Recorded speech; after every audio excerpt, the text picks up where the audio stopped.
जय सिया राम। रामायण को हमने पढ़ा भी है, देखा भी है, सुना भी है।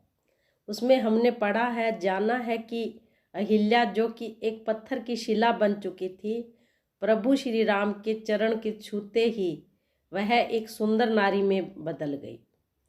तो फिर ऐसा क्या हुआ और क्यों भगवान श्री राम के चरण पड़ते ही नदी में कीड़े पड़ गए और नदी खून जैसी लाल हो गई। एक समय था जब भगवान श्री राम ने नदी को पवित्र करने के लिए अपने चरण नदी में डुबोए। तब वह नदी खून जैसी लाल हो गई और उसमें बड़े बड़े कीड़े पनपने लगे। पर ऐसा क्यों हुआ, चलिए बताएं आपको इस प्रसंग के द्वारा। कहते हैं शबरी श्री राम की परम भक्तों में से एक थी। शबरी भील कबीले से थी और भील समाज में शुभ अवसरों पर पशुओं की बलि दी जाती थी। लेकिन शबरी पशु पक्षियों से बेहद प्यार करती थी, इसलिए शबरी विवाह के पहले दिन ही घर से भाग खड़ी हुई और उन्होंने कभी विवाह नहीं किया, क्योंकि विवाह के शुभ अवसर पर जानवरों के बलि दी जाती है और इसलिए वह विवाह नहीं करना चाहती थी। वह भागकर कबीले से मतंग ऋषि के आश्रम में सेवा करने लगी।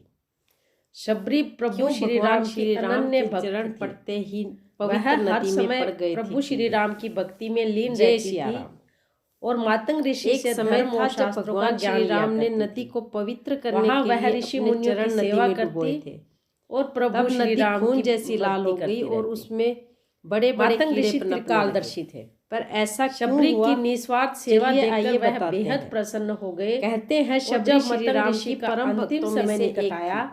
तब उन्होंने शबरी को आशीर्वाद दिया। भील समाज में शुभ अवसरों पर भगवान विष्णु के बलि दी जाती श्री राम, लेकिन शबरी पशु पक्षियों से बेहद प्यार किया करेंगे, जिसके शबरी ने कभी विवाह नहीं किया, क्योंकि विवाह के शुभ अवसर पर भी जानवरों की बलि दी जाती। गुरुदेव प्रभु श्री राम इसलिए वह अपने कबीले से भाग मतंग ऋषि के आश्रम में सेवा करने लगी कि तुम उनकी शबरी प्रभु श्री राम की भक्ति में लीन जरूर आएंगे और मतंग ऋषि से धर्म और शास्त्रों का ज्ञान लिया का धरती पर जन्म भी नहीं। मतंग ऋषि त्रिकालदर्शी थे। शबरी की निस्वार्थ सेवा भगवान श्री राम के प्रसन्न का इंतजार करती रही और जब मतंग ऋषि का वह रोज उनके आश्रम के रास्ते से तब उन्होंने शबरी को आशीर्वाद दिया था कि एक दिन भगवान विष्णु के अवतार और जंगल से ताजे फल लाकर प्रभु शबरी की कुटिया में आकर उसे साक्षात दर्शन देंगे। यह जिसके बाद शबरी को मोक्ष की प्राप्ति हो जाएगी। ऐसा करते करते जब शबरी ने पूछा कि भगवान श्री राम कब आएंगे, लेकिन मतंग ऋषि ने जवाब दिया कि तुम उनकी प्रतीक्षा करते रहना, ऐसा एक दिन वो जरूर आएंगे। जिस दिन लेकिन तब प्रभु श्री राम का जन्म भी धरती पर नहीं हुआ था। शबरी कुटिया में रहकर रोज भगवान श्री राम के आने का इंतजार किया करती।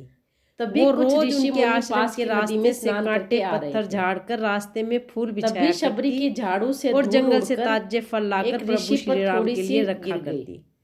ऐसा करते करते शबरी को 1000 साल बीत गए और लेकिन ऐसा कोई दिन नहीं था जिस दिन शबरी ने प्रभु श्री राम के आगमन की तैयारी ना की। मैं पवित्र हो गया हूँ। एक दिन जब शबरी अपने आश्रम के रास्ते में झाड़ू लगा रही थी, में ऋषि वापस नदी में कुछ ही दूरी पर ऋषि मुनि पास की नदी में स्नान करके आ रहे थे। नदी में कदम रखा, तभी शबरी के झाड़ू से धूल उड़कर ऋषि पर जा गिरी और उसमें ऋषि धूल पड़ते ही बेहद क्रोधित हो गए। यह देखकर ऋषि और शबरी से क्रोध में आकर बोले कि दुष्ट औरत, तेरी वजह से मैं उस पवित्र हो गया, अब मुझे पुण्य स्नान करना पड़ेगा। जब श्री राम यहाँ आएंगे और क्रोध में ऋषि वापस नदी में स्नान करने चले गए और इस नदी परंतु जैसे ही उन्होंने नदी में कदम रखा वैसे ही नदी खून जैसी लाल हो गई। जब श्री राम और उसमें छोटे छोटे कीड़े सीता माँ की तलाश में यह देखकर ऋषि ने सोचा कि यह जरूर उस मूर्ख औरत की वजह से हुआ है, क्योंकि भगवान श्री राम यहाँ आएंगे तब वह नदी में पहुंचना ही था, स्वच्छ और पवित्र बना देंगे। ने पहले से ही तय जब श्री राम और लक्ष्मण सीता माँ की तलाश में भटकते का उद्धार जो करना था। शबरी की कुटिया में जब प्रभु श्री राम तब शबरी की कुटिया में पहुंचे तब शबरी ने प्रेम भरे आंसुओं और रो रोकर उनके चरणों में लिपट गई और रो रोकर उनके चरणों में लिपट गई। तभी ऋषि माँ मुनि भी शबरी वहां आ इतनी गए रोई कि उसके जो कि आंसुओं से ही शबरी से प्रभु श्री नाराज राम थे। के चरण धुल गए उन्होंने प्रभु श्री राम को और माँ पास की शबरी नदी ने का उनकी हाल वहां बताया। खूब सेवा की। तभी सब उस तभी नदी के वह पास ऋषि मुनि पहुंचे। भी वहां आ गए जैसे ही श्री राम और ने नदी उन्होंने में अपने प्रभु श्री कदम राम रखे, को वैसे ही नदी नदी का हाल पानी बताया और ज्यादा लाल और हो गया उनसे प्रार्थना और की जो उसमें छोटे कि छोटे एक कीड़े बार थे पहुंचकर वो बहुत बड़े बड़े नदी हो में गए। अपने पांव यह रख दे, देखकर वहां जिससे कि नदी उपस्थित स्वच्छ सभी और दंग रह पवित्र गए। हो जाए। फिर श्री राम तब ने सब उस शबरी नदी को के पास बुलाया पहुंच गए। और उसने कहा जैसे ही कि आप प्रभु अपने श्री राम चरण ने नदी में नदी में डालो। अपना कदम रखा, जैसे ही शबरी वैसे के ही चरण नदी नदी का में पानी पड़े, और लाल हो नदी गया वापस स्वच्छ और और बड़े पवित्र बड़े हो गई। जो छोटे छोटे कीड़े क्योंकि थे वे श्री बड़े बड़े राम कीड़ों भले में ही पनप अपना गए। मान कम कर यह दे, देखकर सभी दंग लेकिन रह अपने गए। भक्तों के मान को फिर कभी श्री कम राम नहीं ने माँ होने शबरी देते। को बुलाकर ऐसे हैं उन्हें हमारे अपने चरण प्रभु नदी श्री में राम। डालने को कहा। जय सिया राम। माँ शबरी पहले तो हिचकिचाई, लेकिन प्रभु श्री राम के बहुत अनुरोध करने पर माँ शबरी ने अपने चरण नदी में डाल दिए। चरण नदी में डालकर जैसे ही उन्होंने अपने चरण नदी में से वापस खींचे, नदी पहले से भी ज़्यादा स्वच्छ और पवित्र हो गई।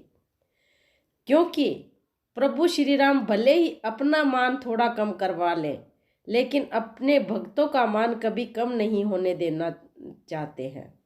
इसलिए ही यह लीला प्रभु श्री राम की ही थी कि माँ शबरी का मान सदैव बना रहे।